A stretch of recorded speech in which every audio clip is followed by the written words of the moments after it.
Insightful podcasts by informative hosts.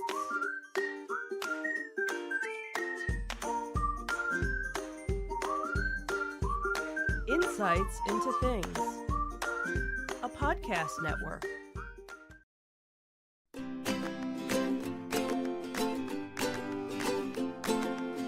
Welcome to Insights into Teens, a podcast series exploring the issues and challenges of today's youth. Your hosts are Joseph and Madison Whalen, a father and daughter team making their way through the challenges of the teenage years.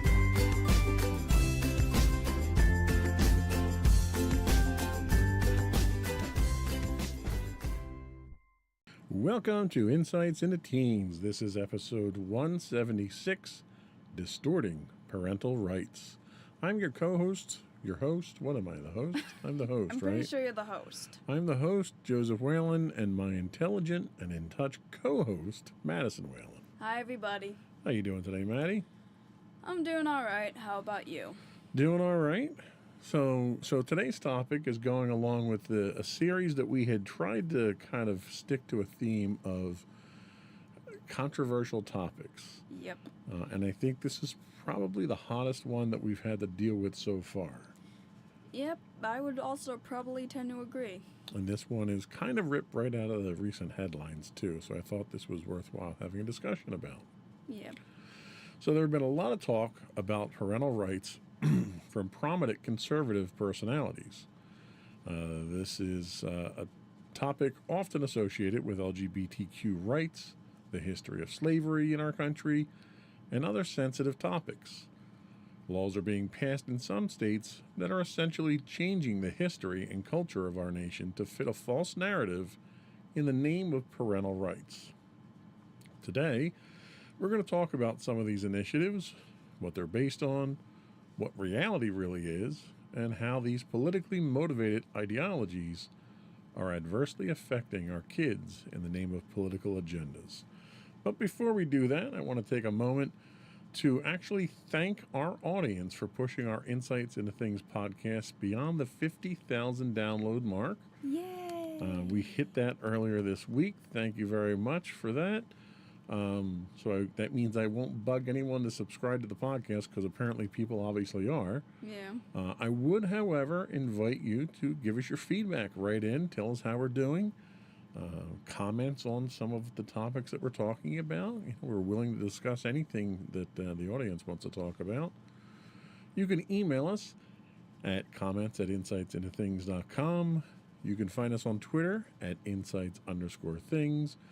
Or you can find links to all that and more on our official website at www.insightsintothings.com. Shall we get into it? I think we shall. Here we go. Let the fur fly.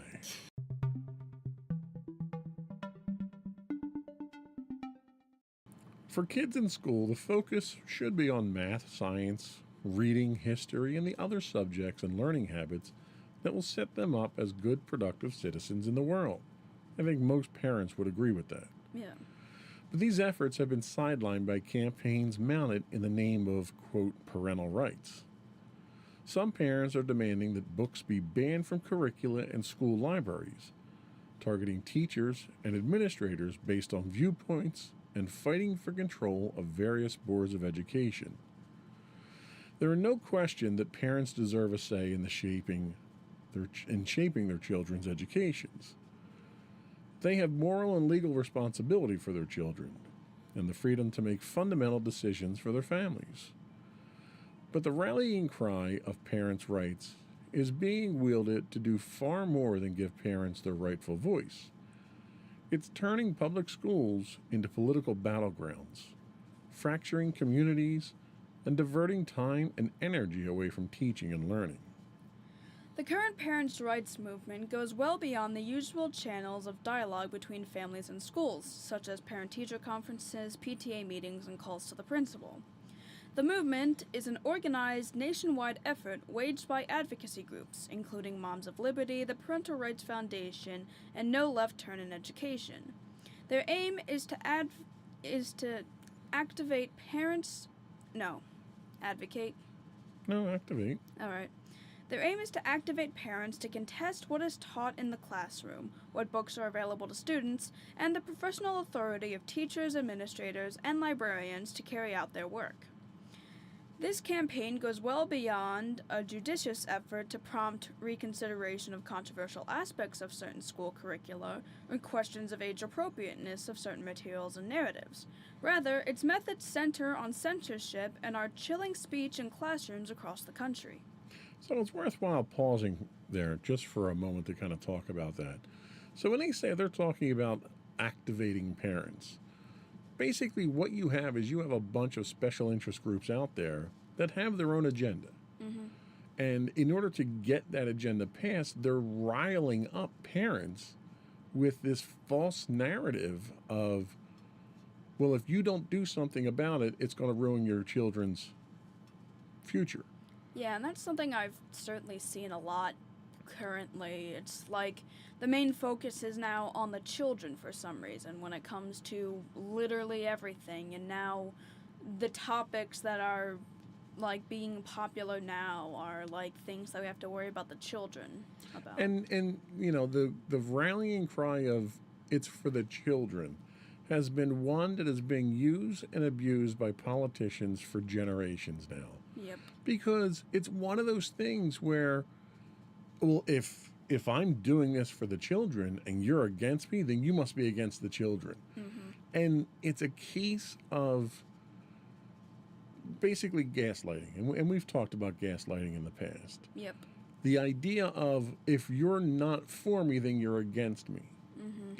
It's used as a divisive metaphor to basically tear down any type of organized opposition by saying, well, if you don't support this, then you don't support kids, so you must be a terrible person.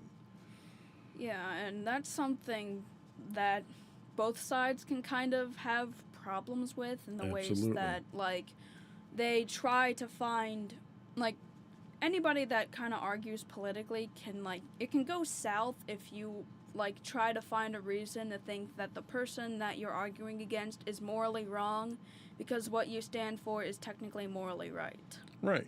You know, that's like saying, well, I'm for world peace and you're not, so you must be a warmonger. Yeah. And it's like if your idea of world peace is just giving in and submitting to tyrannical rule.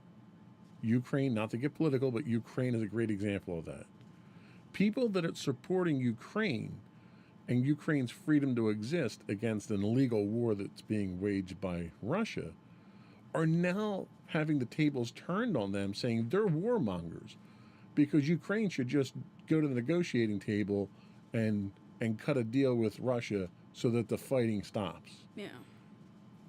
And the people that are saying that are basically saying, well, you just need to give Russia what they want, and if you don't do that, then you're a warmonger. You want this war to continue. Yeah, and that's like, and obviously while it's a less extreme example here in the U.S., it's still something that's being waged in the ways of like, oh, well, if you're not, I'm doing this for the children. I'm telling you that Exactly. I'm doing it for the children. It doesn't mean that if, well, I don't know. It's just, It's what's called a straw man argument. Basically, you're propping up a what if hypothetical situation out there and saying, well, if you don't support that, then you're terrible. mm-hmm. And it's a form of psychology that has been used in the past, but it's being used by not some very not nice people, like the Nazis, for instance, and fascist Italy have used these type of techniques. And the scary thing is that our political system today and these special interest groups are now turning to these tactics because they're very effective tactics. Yeah, because, like, with straw man arguments, a lot of the times, like, they can't be debated with. Right. And that's, like, the problem with it. It's like, I'm all for people debating different topics, but when you use straw man tactics of saying, well, I'm completely in the right because I'm supporting this, so that means that if you're trying to argue with me, then you're completely wrong. Right. That's not going to leave any room for debate because apparently that you're the person that's supposedly in the right, so you can't really be debated with. Right, and there's no chance of reasoning with people that go down that path anyway. It might be worthwhile for us to do a podcast on straw man arguments and where some of the flaws are. But let's get back on topic. Yeah. So in Alpine, Utah, 52 books, including Judy Blume's Forever and Jodi Picoult's 19 Minutes, were pulled from school library shelves after an internal audit initiated by the school board determined that they contained sensitive material and lacked literary merit. Now, who makes that determination is kind of really what's up for debate. After an outcry, the district pulled back slightly, limiting access to the targeted books to students whose parents opt in and make them available to their kids. Which makes sense. You know, if the whole thing is about parental rights and parents having power to determine what their kids can and can't see, then the parents should be making these decisions. Yeah. You shouldn't be getting legislatures and politicians involved. Absolutely. However, in Florida, Missouri, Georgia, Tennessee, Texas, Utah, and other states, campaigns have spurred the passage of new laws to limit the availability of books in schools, sometimes under penalty of steep fines for teachers or punishment for librarians. There's an extra R in there somewhere. Yep. I don't know. You understood what I said. I didn't need that extra R. I saved that one for another word. Yeah. PEN America has documented more than 2,500 book removals in the 9 months between July 2021 and June 2022. The accelerating pace of book bans across the country might suggest that such measures are popular. But surveys show, I feel like I'm doing a game show, surveys show that upwards of 70% of Americans, including both Democrats and Republicans, oppose these bans. A 2022 Harris poll revealed just 12% of respondents favor banning books on divisive topics. In the name of vindicating their rights, parents with special interests are pursuing tactics that the overwhelming majority of parents and citizens reject. And let me pause there again just for a second. In the 1930s, and I'm going to keep going back to this, and people probably are not going to like it, but in the 1930s, when the Nazis were coming to power, the first thing they did was start banning and burning books. As soon as you control the knowledge that people get, you can define what history is and what your place in history is. Yep. There's no such thing as bad knowledge, regardless of what the church may tell you. And I'm not going to lie, I'm going to go back even further.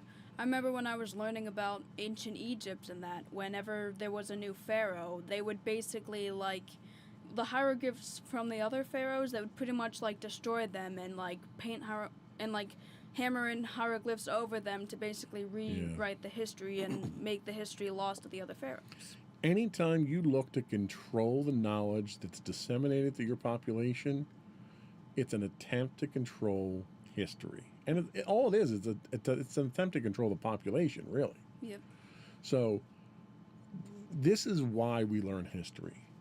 We learn history so that when history repeats itself, we have a reference point that we can go back to and say, see where we went last time we allowed this to happen? And it's a warning sign so that we don't go down that path again, because we already had one Hitler in history. We don't need another one. Yeah. The Nazis have no place in our society anymore. So we have to keep that in mind when we talk about these things. So the origins of the parental rights movement reveal why its new focus on restricting school curricula and reading lists is so distorted and counterproductive.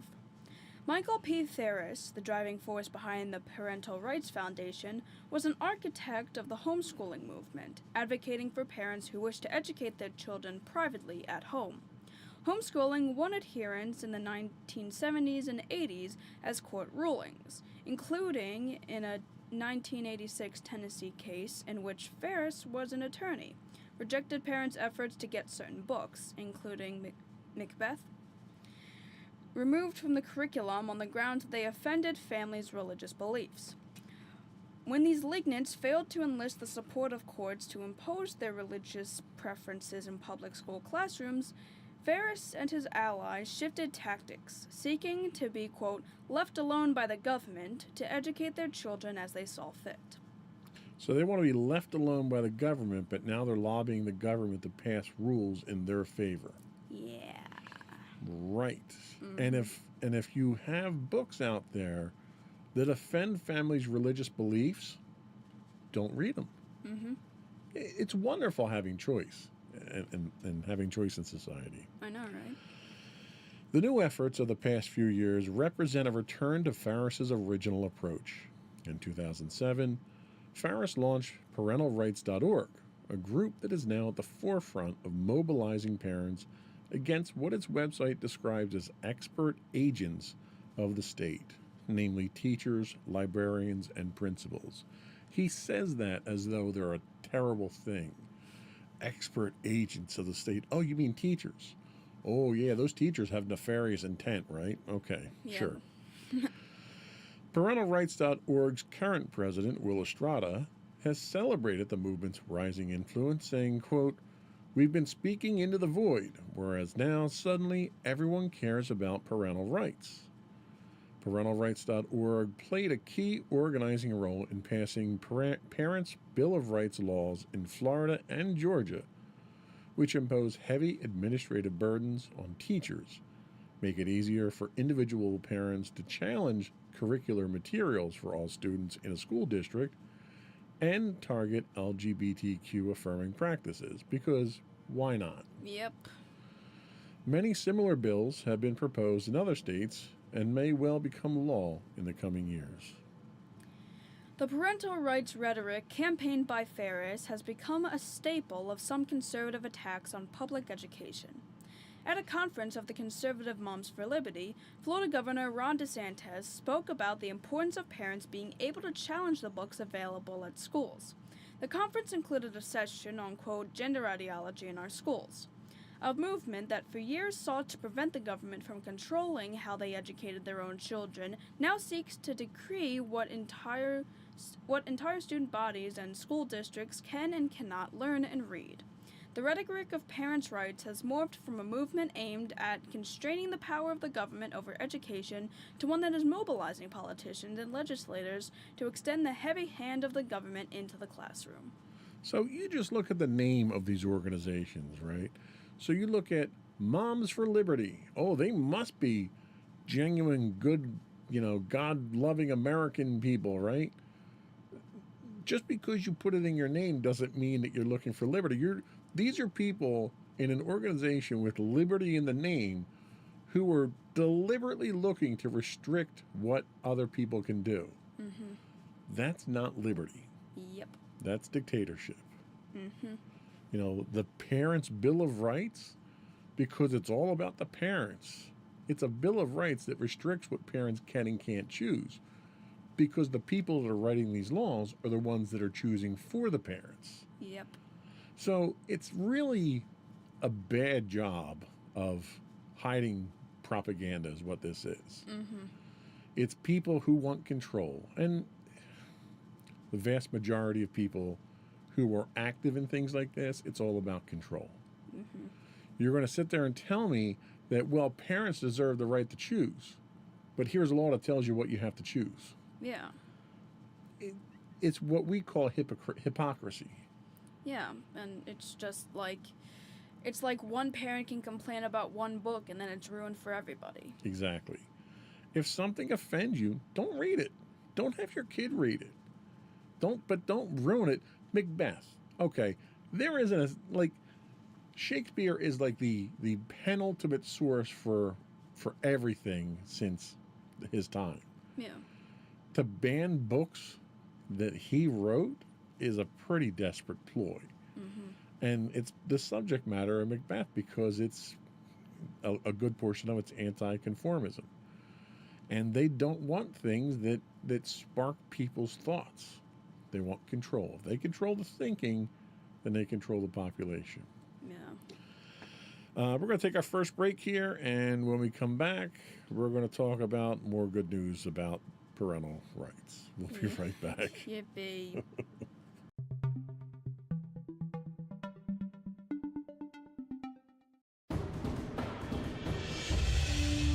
For over 7 years, the Second Sith Empire has been the premier community guild in the online game Star Wars: The Old Republic.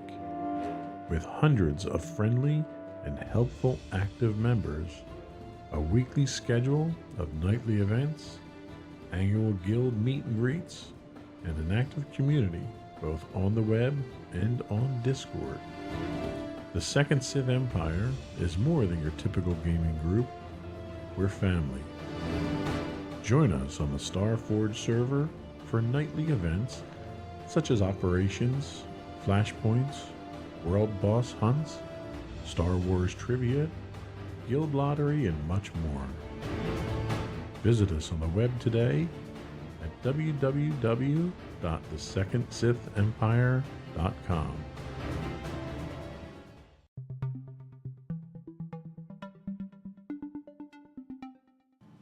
Welcome back to Insights into Teens. Today we're talking about distorting parental rights. So a recent Exactly. words are hard. So a recent report from PEN America on book bans documented how groups organizing under the banner of parental rights curate and publicize lists of books that they view as, quote, indoctrination. Which is the ultimate irony here, really. Yep, certainly. They then present those lists to district officials, and then administrators remove the challenge books from school shelves. Establish processes for reviewing challenged books objectively to determine if concerns are founded are swept aside as books are banned wholesale. The report found that proposed or enacted legislation, as well as political pressure from lawmakers, played a direct role in over 1,100 bans across the country, or in at least 40% of the bans. Spontaneous, sweeping book bans have become an alarming new norm, in which titles are removed at the slightest sight of complaint from parents or lawmakers. You know, this reminds me a lot about the 1950s Red Scare of Joseph McCarthy, where he saw communists everywhere, didn't have a shred of evidence to anything, and wound up ruining people's lives, all in the name of more political power for himself. And that's exactly where this is going here. Mm-hmm. As stakeholders in the school system, and simply as citizens, parents should participate in deciding how schools are run. Their voices deserve to be heard alongside the expert judgment of principals, teachers, and librarians. But to use legislation and mandates to declare certain stories and ideas off limits violates the compact underpinning public education. Parents who opt out of public schools, rather than private academies or homeschooling, are signing up for a system who opt for, not opt out of, sorry. Parents who choose public schools are signing up for a system designed to serve entire communities and general interests. They're pooling their resources with other families to raise future generations.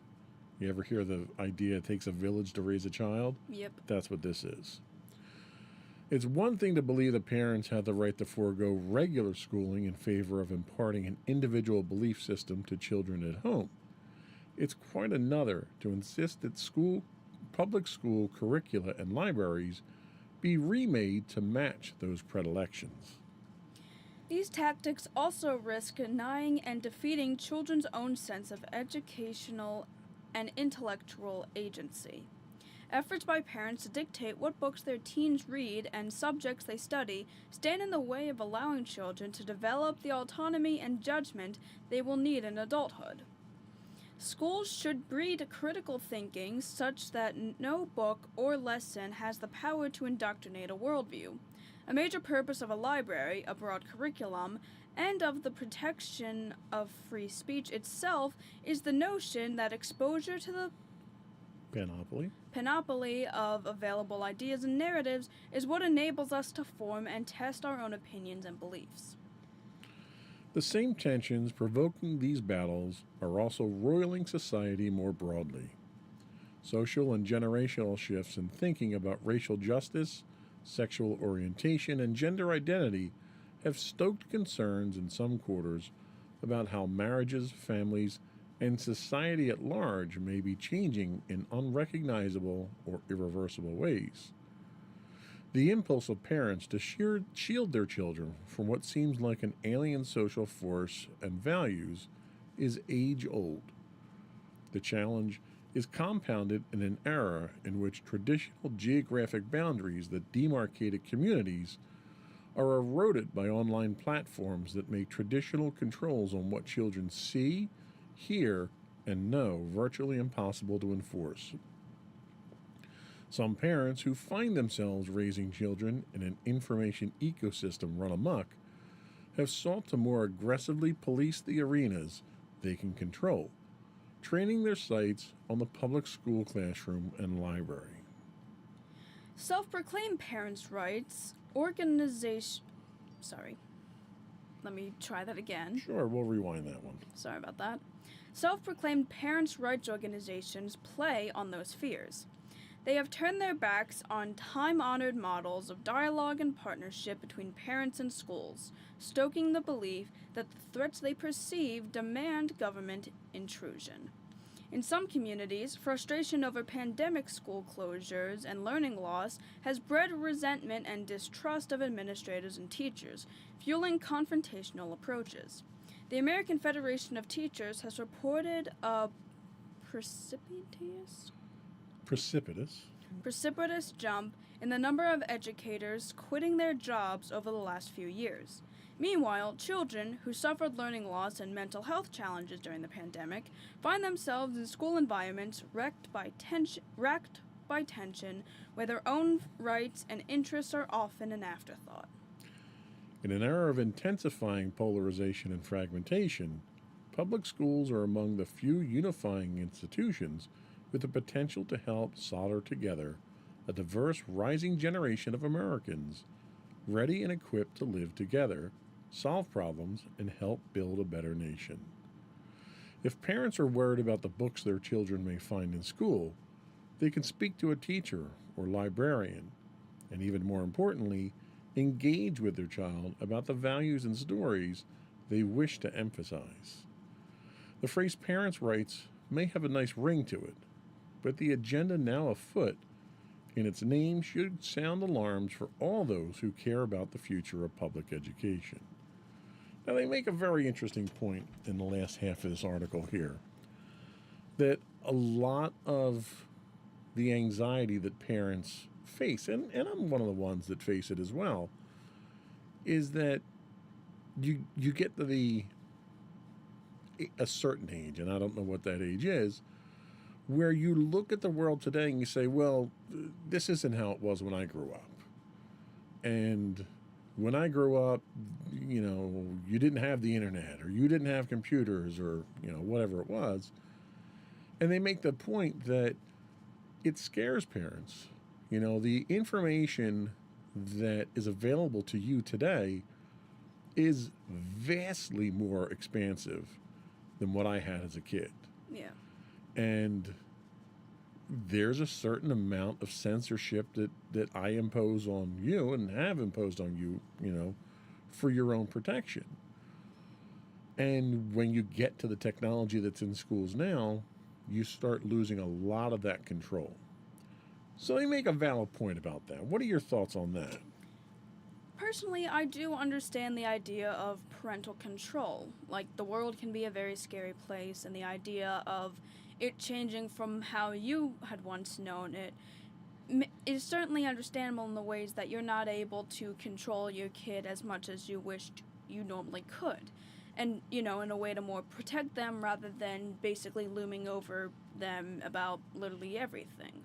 So I certainly understand why parents have, the concern that, their kids are going to be raised in a world that they don't personally understand and with values they don't personally know or personally believe in. So I can certainly understand, the point that parents are trying to make in the ways of actually having parental rights and a say in what their kids learn. Because some parents might not want their kids to learn about certain topics until they're a certain age, or they might not want them to learn about certain topics ever. And, like, I can certainly understand at least that viewpoint because, yeah, it can be scary. Who knows what the world's gonna look like in, like, 10, 30, 20 years even. It's like... Not necessarily in that order. Well, yeah, I probably should have gone lower first. I don't know. I'm trying to, No, but you make a very valid point. And they reinforce this fear by pointing out the fact that, things were really screwed up during COVID. You went through it as a student. You know how screwed up it was. You thrived in it, though, fortunately. And I think that's a testament to your intelligence and personality. But a lot of kids suffered. A lot of kids did not learn at the pace that they needed to learn. And the world just paused. But these kids' schooling continued. And it continued in a way that took all of these tools that parents are afraid of because they don't have control and threw it at them. And there was no organization to it. There was no controls that were put in place. There were no safeties that were put in place. And then all of a sudden, the pandemic is over, and the genie's out of the bottle. You can't pull back from these things now. Yeah. So you have a lot of people, a lot of parents that are kind of frazzled by that and scared. And what you're seeing now, I think, is really a knee-jerk reaction to a lot of that stuff. I don't know a better way of dealing with it. Society tends to be a pendulum, right? So it swings to the left, it swings to the right, it spends some time in the middle there. As long as you don't swing too far to either side, society pretty much goes on as normal. Yeah. When you start making these changes out of fear and anxiety, and their knee-jerk changes, and you're putting them into law, that's where you start swinging too far, because it's easy to make a law compared to how hard it is to recall a law. Yeah. And when you start making laws that are pulling, because really what we're talking about is taking decision-making out of the hands of the parents. Yeah. Except for this few that are lobbying the politicians to make these laws. But what happens when the shoe's on the other foot? And when these people who convince these politicians to make these laws realize in a few years that these weren't the best laws to make, and now it's hindering our children? What are we going to do then? Yeah. So there's consequences to it. Yeah, and the one thing that I've certainly kind of taken away from this, so yes, I understand that parents would want to possibly, especially due to the pandemic and them having a lot more resources to see the broader aspect of the world, I understand that some parents are fearful because they don't want their kids learning about the world just yet. They don't want their kids to really be experiencing all that stuff just yet. And while I understand that concern, I'm also of the mindset that at some point they're going to have to learn about it. And obviously when they learn about it is certainly up for debate. What's the best age to teach them about certain topics? Like, I can certainly understand, like, the constant struggle of when is it okay to teach this and when is it okay to talk about this, and, like, especially specifically what age would be best. And really it's hard to determine that because everybody, while a lot of us can kind of be similar in the ways of how our mental structure is formed as we get older, everybody's different at that point. We can all, I could have somebody the same age as me, and we can be on totally different, mental spectrums when it comes to being able to take certain things and not being able to take others. So, really, defining the idea of when to be taught about this kind of stuff is something that's incredibly difficult to really determine. However, it is important to keep in mind that at some point, that point's gonna come eventually. You never really know when, but it's important to keep in mind that it's gonna happen. Right, and I agree. And, I'm one of those overprotective parents when it comes to you. There are certain topics that we've had on the docket to talk about on this podcast for some time now that I just haven't felt we were ready to talk about those things, sex and drugs, but not rock and roll. We're not going to talk about rock and roll.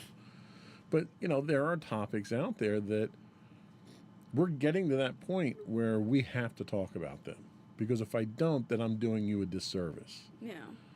But I'm going through that anxiety already of, oh my God, you're growing up. I have to deal with it. How do I cope with it? I'm not running out and convincing people to pass legislation so that I can deal with my own fears. That's a little extreme. Yeah, and especially now that I am growing up, I've learned that learning about the world and finding out about all these different things and different people and what they believe in and what really just goes on in the world is part of growing up. And I'll be the first to admit, I don't want to grow up. Like, I don't You like... want to be a Toys R Us kid? Oh, wait, can't do that anymore. Yeah. It's just, like, I have the fears as well of growing up, much like protective parents might have over their kids growing up. And, like, yeah, I'm getting to the point where I'm having to think about things like college. I'm starting to have to drive. I'm getting to the age where I'm going to be able to eventually vote. And, like, I'm going to be accepting all these responsibilities at, like, a certain time. And a lot of people aren't really ready for that sort of thing. Like, it's technically, like, a set time almost where, like, every responsibility is thrown at you. They just drop it right on your shoulders all at once, yeah. Basically, they just drop it all on your shoulders, and you're just supposed to deal with it. Yeah. And that's what I think a lot of these parents kind of have to understand, is that at some point, all that load is going to be dropped onto your kids. And most of the time, your kids probably aren't ready for it either. So the best thing to do, like they mentioned, is to communicate with your child. Yeah. And that's really the best thing you can do, because you're both technically going through a similar experience. You're watching your kid grow up into a world that you're fearful of how they're going to react to it. And your kid is forced to have all this burden on their shoulders as they get to just this certain age where all this grown-up stuff is just implanted into their minds. And that, oh wow, I have to deal with all this right now when I don't even think I'm ready for it. And that's a very good point. And this is why this podcast works so well, is that perspective. Because as parents, our job is obviously to keep you alive, but also to get you ready for that. And if we don't, then we're failing as parents. So I have to overcome my desire to protect you so that I can get you ready for that, so that you can be, like I said at the top of the show, productive citizens in society. Yeah.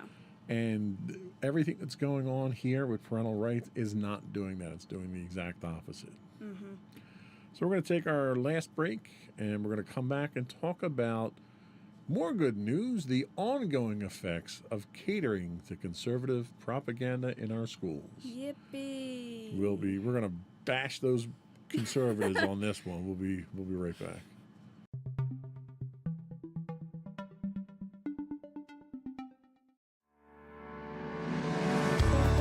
Insights into Entertainment, a podcast series taking a deeper look into entertainment and media. Our husband and wife team of pop culture fanatics are exploring all things from music and movies to television and fandom. We'll look at the interesting and obscure entertainment news of the week. We'll talk about theme park and pop culture news. We'll give you the latest and greatest on pop culture conventions. We'll give you a deep dive into Disney, Star Wars, and much more. Check out our video episodes at youtube.com/insightsintothings. Our audio episodes at podcast.insightsintoentertainment.com, or check us out on the web at insightsintothings.com.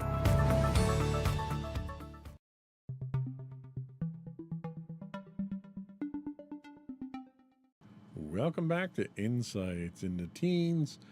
Let's talk a little bit about the ongoing effects of catering to conservative propaganda in our schools. This actually comes from a CNN article. They say that recently an email was sent to the parents of several school districts in Florida making an announcement about AP psychology courses availability to students in the state. And the letter reads, quote, "As you may have seen in the news, the Florida Department of Education has determined that under Florida Administrative Code, select content cannot be taught in Florida classrooms. The College Board AP Psychology course contains such content. College Board requires educators to teach the entire curriculum for an AP course college credit consideration. Therefore, AP Psychology is no longer a potential course option for Florida students to receive college credit." Now, these decisions came after the College Board, which administers the Advanced Placement Program, announced that the state had effectively banned AP Psychology because state legislation, commonly referred to as Florida's Don't Say Gay law, doesn't permit instruction related to sexual orientation or gender identity, which the College Board considers essential for completing the course. Florida officials have countered that AP Psychology hasn't been banned, but rather that the College Board is playing politics by telling school districts they can't offer the course unless it's taught in full. Florida Department of Education Commissioner Mandy Diaz Jr. issued a statement that AP Psychology can still be offered, quote, "in its entirety in a manner that is age and developmentally appropriate." But Florida counties are rushing to figure out what this guidance means before students begin the new school year. As Florida continues to serve as a model for other conservative states looking to overhaul their public education systems, it's vital to understand what led to the standoff over AP Psychology and what this controversy reveals about the politics of parental rights in the supposedly, quote, free state of Florida. It isn't Florida's first scuffle with the College Board. Earlier this year, the state banned AP African American Studies from its public schools after Republican lawmakers asserted the course taught critical race theory. That decision led the College Board to revise its AP African American Studies curriculum, but the changes didn't appease Florida, nor did it stop several other states from putting the course under review. In the current fight over AP Psychology, the College Board has indicated it doesn't plan to negotiate with Florida. Some Republican lawmakers in Florida have predictably responded by accusing the College Board of being, quote, so committed to wokeism that it's willing to sacrifice the course rather than adjust it to comply with Florida's rules. I think it's hilarious when politicians accuse someone who's not a politician of being political on a topic that they inflame themselves. Yep. Again, hypocrisy. Mm-hmm. The AP Psychology has even been caught in that AP Psychology has even been caught in the crosshairs of the Don't Say Gay law, may surprise many Florida parents. When the controversial legislation, officially titled the Parental Rights, again, let's stick to, false names here. The Parental Rights in Education Act was first proposed in 2022. It only pertained to classroom instruction for students in kindergarten through third grade. How does AP Psychology get involved at third grade? Oh, that narrow designation helped inoculate the bill against much of criticism directed at it. Yet critics recognize that Florida's restrictive legislation wasn't really intended for only its youngest students. Instead, as some educators and LGBTQ activists contended it was the opening wedge of a broader assault on LGBTQ rights and public education in the state. In April, that plan became clearer when Florida State Board of Education expanded its ban on instruction about sexual orientation and gender identity through the 12th grade. The bill sold to Florida voters as a sensible measure to ensure kindergartners wouldn't hear about sex in the classroom, would now prevent high school seniors from being able to learn about the psychological basis of human sexuality, and possibly also from earning college credit for such coursework. So here's another classic example of misdirection and gaslighting. So they got the initial law passed by saying, oh, this is so that children between kindergarten and third grade don't have to learn about sex. Well, what horrible person would want to teach a third grader about sex? So everyone jumped on board and said, oh, you're right. Yeah, we shouldn't be teaching these kids about sex, even though there wasn't a single course or anything in the curriculum that had anything to do with teaching kids about sex at that age. Yeah, while we aren't in Florida, when I was in kindergarten through third grade, I never learned any of that stuff. Right. Not about, any sort of sexual orientation, whether it be straight, gay, lesbian. I didn't learn about any of that. And this was put on the books preventatively so that we didn't distort our children. And if you said no to it, well, then you're a horrible person. You want to expose these young kids to sexual education? What's wrong with you? What kind of monster are you? So it was, again, that dominant philosophy of you have to go along with this or you're a terrible person. So you're not allowed to debate with it either. Right. So that got it passed. Well, shortly after it got passed, they went in and they revised the bill. So now it's not the third grade, now it's the 12th grade. And they did all that behind the scenes, behind closed doors. The public didn't get a chance to vote on that. They didn't even get notice of it. It just happened because that's what they had planned to do all along from the very beginning. Yep. Let's convince people, let's lie to people to get the bill in, and then we can manipulate the bill however we want. That's how these politicians are thinking. Yep. People need to keep that in mind. In light of all the talk in Florida and around the country that parents should have a greater say over their children's education, it's worth noting that the AP psychology class apparently has generated little objections in Florida in the past. Quite the opposite. It was the 5th most popular AP course in the state in 2021. For the 2023 to 24 school year, about 30,000 Florida students plan to take the class who can't now. Now, what kind of effect is that going to have on their future college now that they can't get those credits?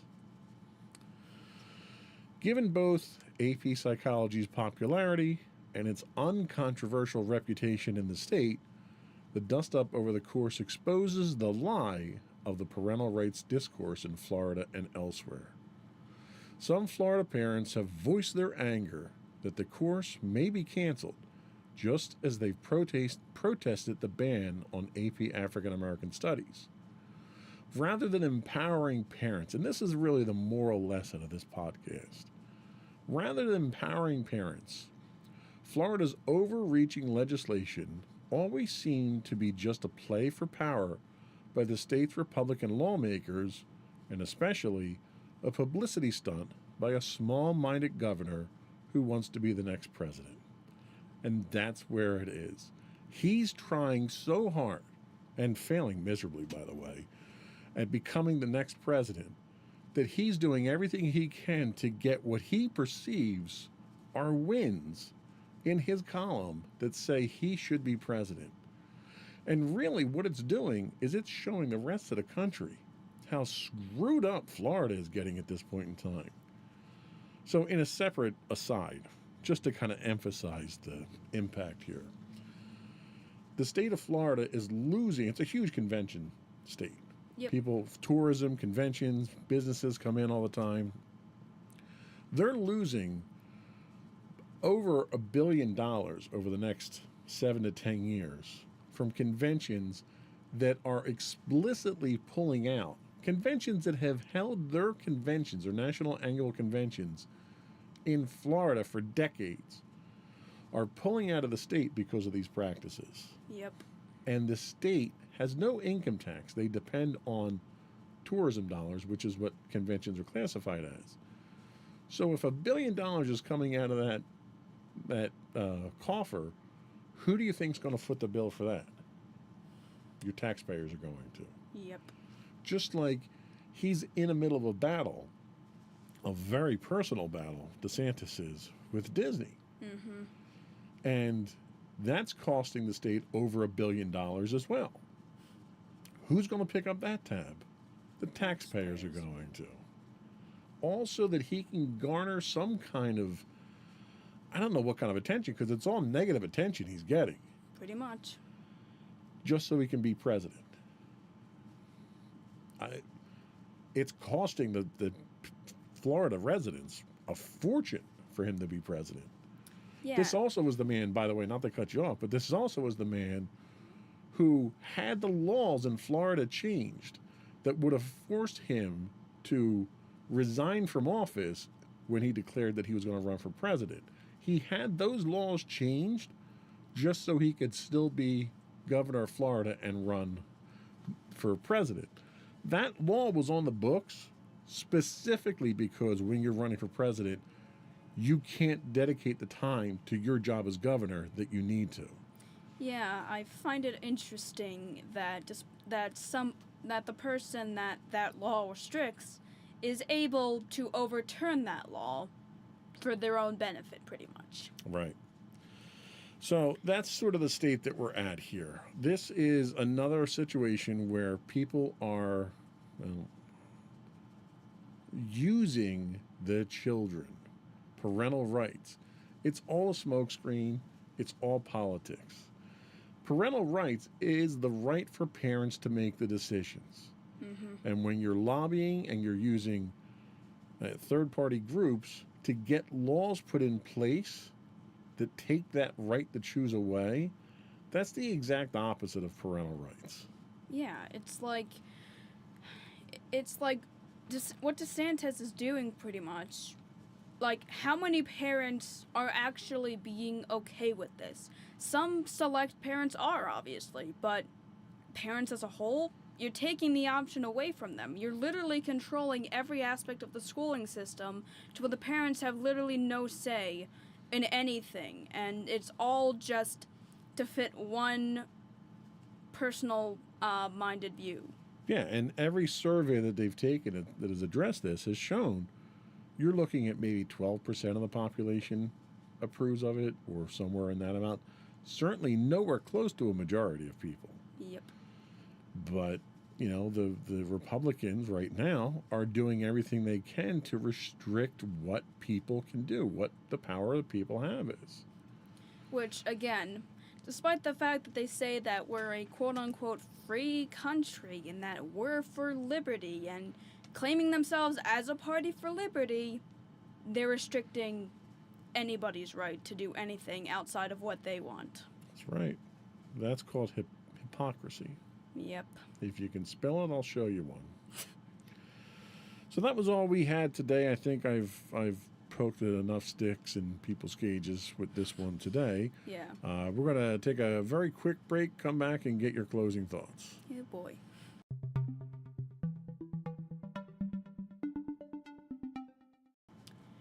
Okay, so to everybody out there, I just wanted to say that the concern for parental rights, to an extent, is a reasonable one. The idea that you don't want your kids to learn certain things at certain ages, yes, it's respectable and it's understandable considering the vast changes that the world has been going through. But I think a lot of parents who are worried about that, and also kids, need to hear that eventually that's gonna happen. And the job of the parent is to be preparing their kids to become adults. And it's a scary thing for everybody. Parents are scared that their kids are gonna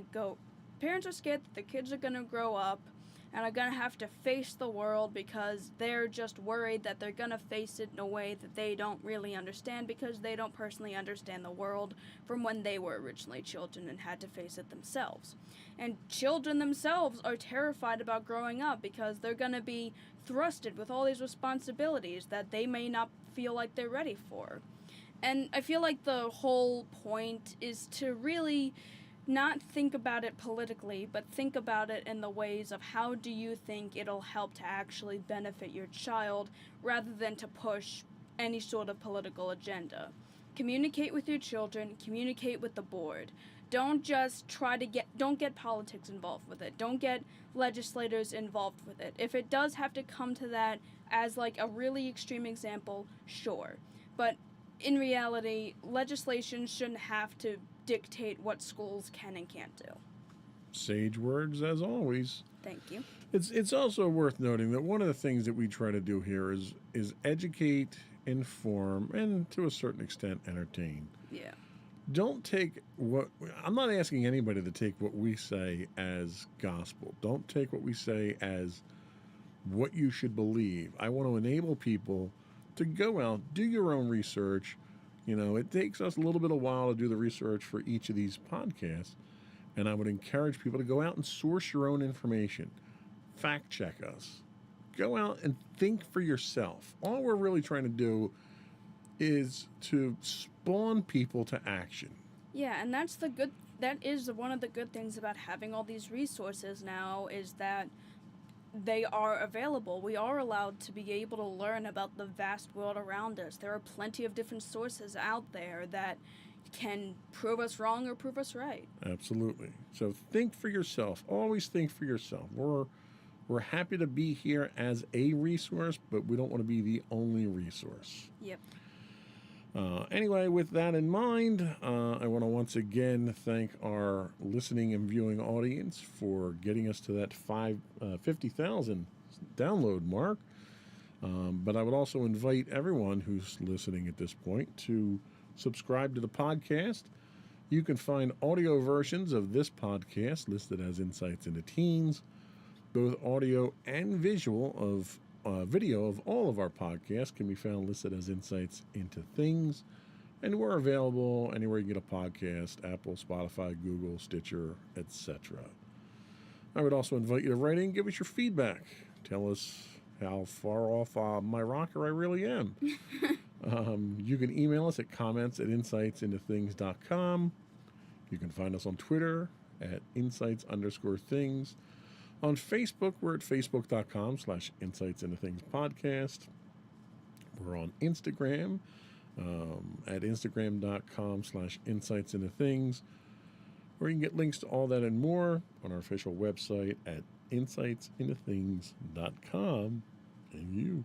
And don't forget to check out our other two podcasts, Insights and Entertainment, hosted by you and Mommy, and Insight into Tomorrow, are not really monthly podcasts anymore, hosted by you and my brother Sam. Fair enough. That's it. Another one in the books. Bye, everyone.